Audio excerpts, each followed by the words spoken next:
Picture this. You get 20 minutes with Steven Spielberg. Actual Steven Spielberg. Couldn't believe it was happening. So I wanted to share the visual experience of that with you. Welcome along to Soundtrack and Extra with me, Edith Bowman. And my latest episode is with Mr. Steven Spielberg. That's all I really need to say. It's Steven Spielberg, Edith Bowman. It is an honor to chat to you, sir. Congratulations. How are you? I'm really good. I'm happy to talk to somebody that understands music. Well, loves music, adores music, and and adores that relationship with music and the moving image as well, because they're entwined with each other. It's just a magical relationship, really, that we get to, explore and experience as film fans. It's true. It's true. Music is what began the movies. The movies did not begin in a silent Nickelodeon with just the sound of a old projector cranking along. It began with a tack piano and an orchestra pit with somebody improvising music to go along with the images. So and movies, of course, is the next iteration of opera. And movies have stood in for opera for many decades. As much as we love the sound of that projector, it is quite a beautiful sound, isn't it?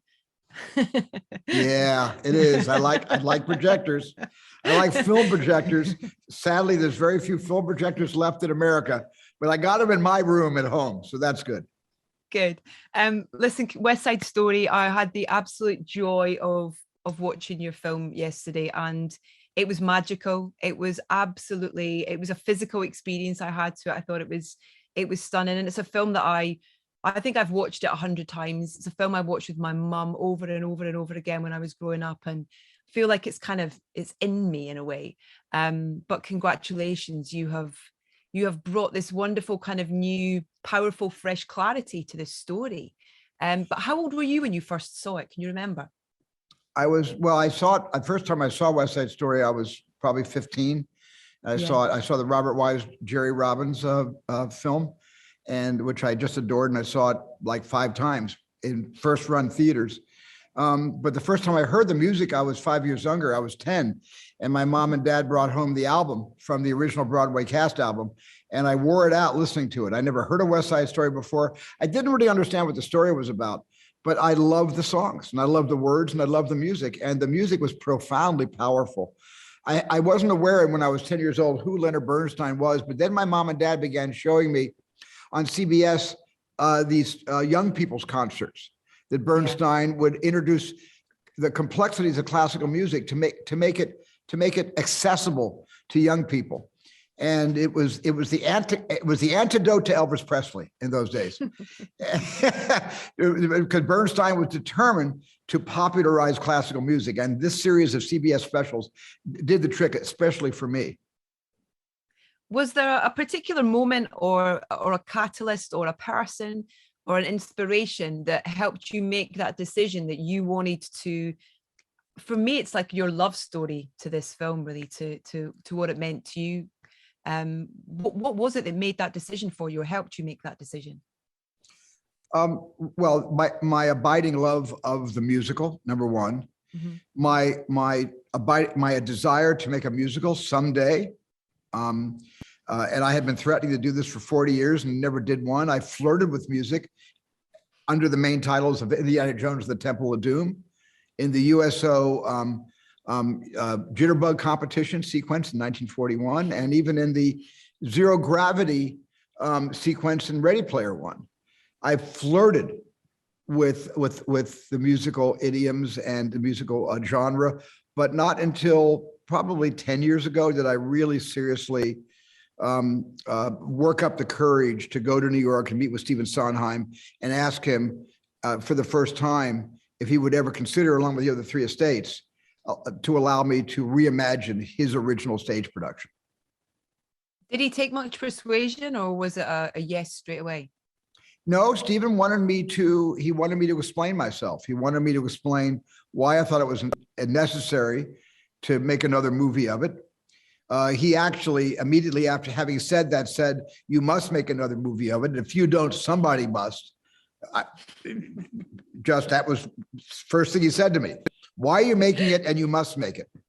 And then the second thing he told me was how much he did not like a lot of the words he wrote for West Side Story.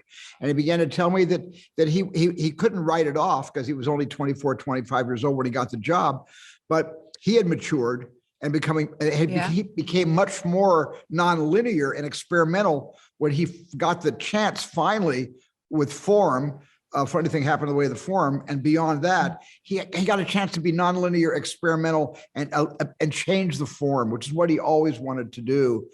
And I admired that. And we got into a great conversation, and then I met with the other estates. I got to meet Lenny's kids, Jamie, Nina, and Alexander Bernstein. I got to sit in a room with them. I had to sell myself to them. I had to sit with Arthur Lawrence Estate, David Saint, and Jonathan Loma. I had to sell myself to them. Then I had to sell myself to Alan Greenberg and all the people involved in the Jerome Robbins estate, because Jerome Robbins conceived West Side Story. It was his idea. So he was the boss of the whole endeavor. And I got all the estates together, not Steve, but his attorney, Rick Pappas, in a room in New York City. And I had to repeat myself to all of them in the same room. And at the end of that meeting, they gave me the rights. So it was one of the biggest days of my life. And probably the most terrifying, I imagine. I was scared. I was scared of making a musical because I had never done it before. And I was even scared. I was really scared of making West Side Story because it's such a revered and beloved musical motion picture.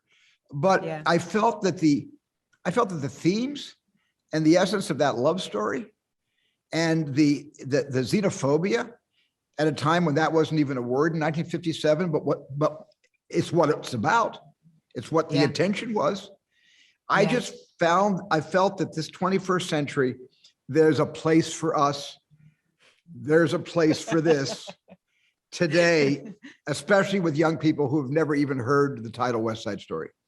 Yeah, I think that the subtle changes, the updates, the perspectives that you've given, in terms of your adaptation of this are incredibly powerful. Even how subtle they are, even visually as well, when you see those shadows of the jets and the sharks and that wonderful thing of you can't differentiate about who or what they are. They're just humans. And I love that imagery of them kind of coming together. It's just, I'm so glad you interpret it that way, because that was the reason I did that shot.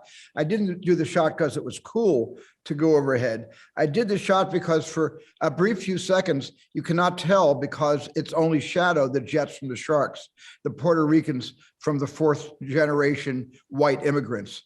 You couldn't tell in those brief moments. That was exactly the reason I did that shot. With the music, how did you navigate that in terms of not changing too much, knowing that you needed to, working with Gustavo Dudamel, the conductor, and David Newman, your arranger as well. And I believe, was Mr. Williams involved as well in some way, shape or form? Or, Mr. Williams, Johnny Williams, it was his idea to hire Gustavo Dudamel to conduct the score. And it was his idea to hire David Newman to conduct the first orchestra to get our temp score. We had to do a full temp score with a complete orchestra before we did the final score with the New York Philharmonic. And David also arranged it. He arranged some of the background music. He adapted some of Leonard Bernstein's music, his orchestral notes into score. So David Newman did a fabulous job doing that. And then Janine Tesori came on board to direct all the vocal artists. And Matt Sullivan was there to make sure it all ran smoothly. So I was surrounded by experts in the world of music and in the world of musical theater. It was a steep learning curve for me, having never made a musical before, but I had tremendous help. Justin Peck, the associate director of the New York City Ballet Company, that basically turned the Jerry Robbins inspired dancing into Justin Peck's own original choreography. And Tony Kushner, who came from the boards, won a Tony for Angels in America and won several Tonys and won the Pulitzer for that.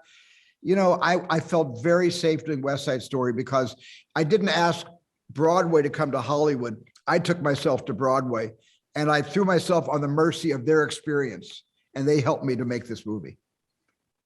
It's, whenever I hear you talk, collaboration is such an important part of your process and the people that you work with, and you listen is what I've heard, in terms of the people that you work with. It's important to surround yourself by people that you're all going to do your best and encourage each other to do your best. Yes. And there's a particular person in this film who I don't want to give too much away for people who haven't seen it, but sure. But Rita Moreno is an executive producer on the show, and she's part of this film, I will say. And how important was it for you to have her there and to have her, in the blood, in the veins of this adaptation?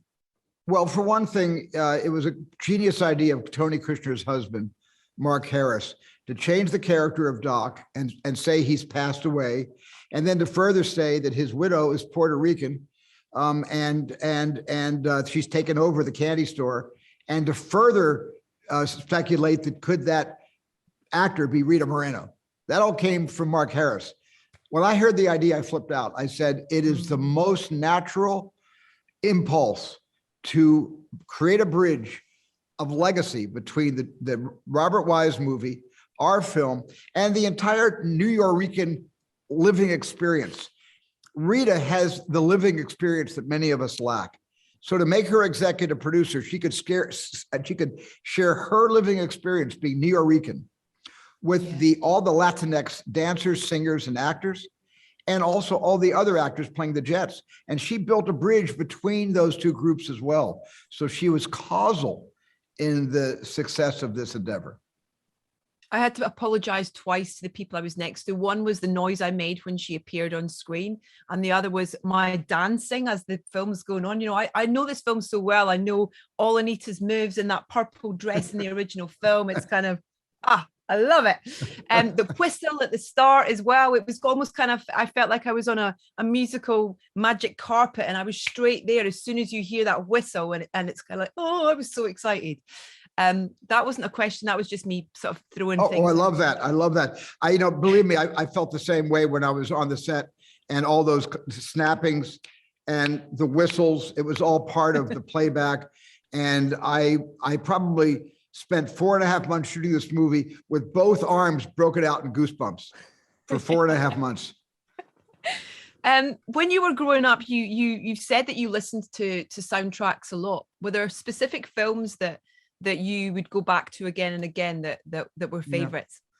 Yeah, well, the first soundtrack album my parents ever bought for me was Laith Stevens' Destination Moon, the George Powell film about our first excursion landing on the moon. I think made in 1950. It's before he made War of the Worlds. It's before he produced When Worlds Collide. He made Destination Moon. It was the first score I ever got, and the second score was Spellbound, were the two first scores I ever had in my home. And then every time I saw a movie in a movie theater and I fell in love with the music, I go out to the record store, have to wait 3 or 4 weeks, and then I'd buy the soundtrack. And they were good movies, and they were dogs. There were I bought soundtracks from bad movies like Taurus Bulba, but I loved the music by Franz Waxman. So I collected the soundtrack of a movie I hated, but music I loved. I didn't love the movie until the 9th time I saw it, To the Guns of Navarone, but I adored Dmitri Tiomkin's score. And I memorized the entire James Robertson Justice prologue. I memorized that entire thing and would do it at home until my sisters told me to shut up or take it out into the backyard.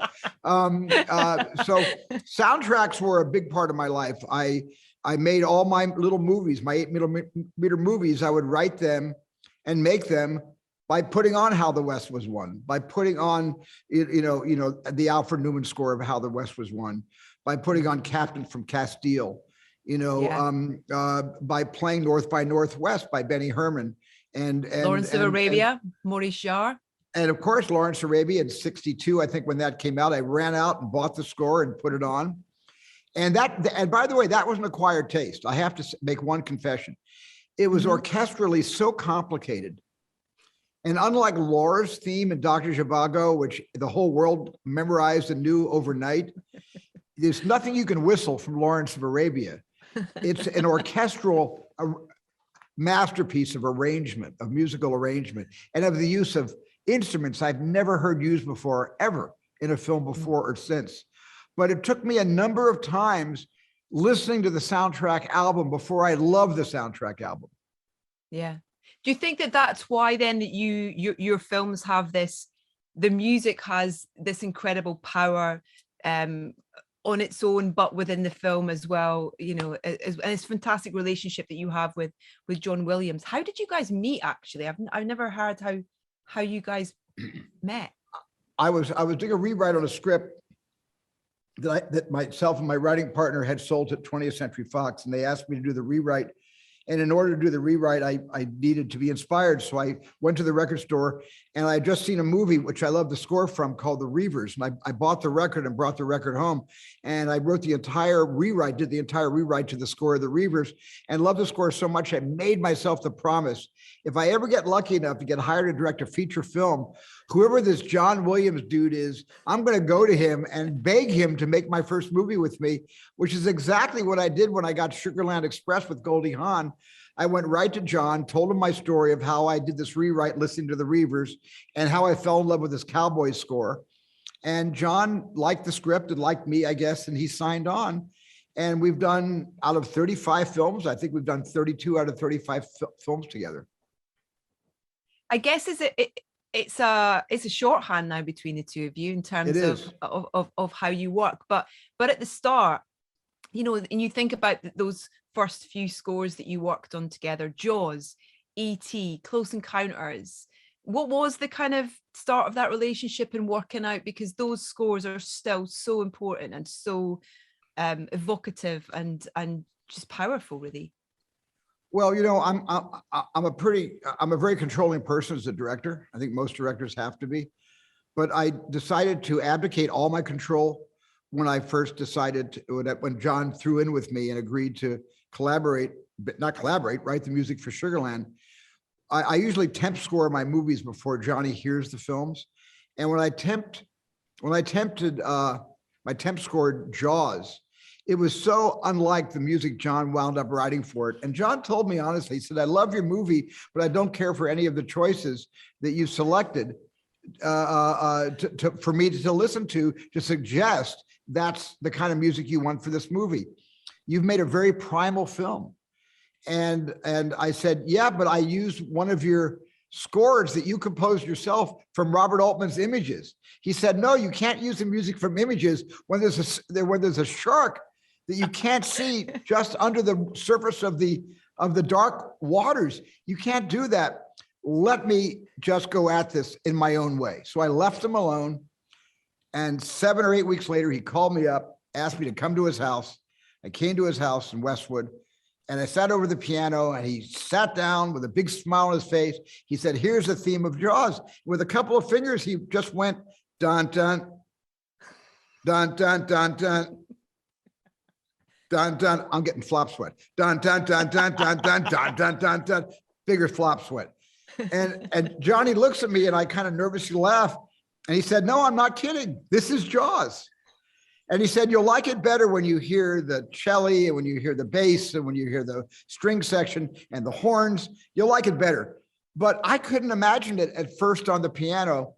And John was not only right, but he is 50% responsible for the success of that movie because he gave that shark musical teeth more than I was even able to do with my camera. That's such a great way to put it. I love that. He gave it musical teeth. It's he gave it musical teeth. You have this amazing kind of intuitiveness, I think, as a storyteller, where you see what needs to be said, and you say that in your films, and you've done that throughout your entire career. You know, way back at the start, you look at the world and you look at something that needs to be said, and I think that's one of the many things that I love about you as a storyteller is the way that you address that. I hope you take that as a compliment. Thank you. I do. That's a very deep compliment. Thank you very much. Listen, we've run out of time. I'm really sorry. I've been told to wrap. So this is great. So I've never been on your show before. How do you? When do you air? When do you air your show? Every week. You are episode 281, sir. And I speak to composers, directors, writers, producers about their relationship with music and how it works within the wonderful world of film. So I hope you can come back and we can have a bit more of an in-depth chat as well. I would like to with more than 20 minutes. I would like to very much, because I've never really done a movie score show before, and you can probably tell how much in love with movie scores I am and how much more there's left to be said. So let's definitely do this again when it could be arranged. I'd love to do your show again. Stephen, that's an absolute pleasure. Thank you. And my 2 kids as well wanted me to say thank you as well, because that's the other wonderful thing, is introducing them to your world. So yeah, you've given us a great gift, sir. Oh, tell your kids thank you for me, please. Okay, have a good time. Take care. Stay safe. Thank you. I mean, am I done? Is that it? It kind of like was just proper mic drop. Okay, yeah, I'm done. Bucket list tick. I really hope we get the chance to do it again. He was an absolute joy to spend some time with. If you haven't seen West Side Story yet, please go and check it out. It will enrich your life. In the meantime, please do subscribe to this little YouTube channel if you aren't already. And also go and check out my podcast, Soundtracking with Edith Bowman. Just head to edithbowman.com and you can do that there and listen to one or many of our 280 plus episodes. Thanks.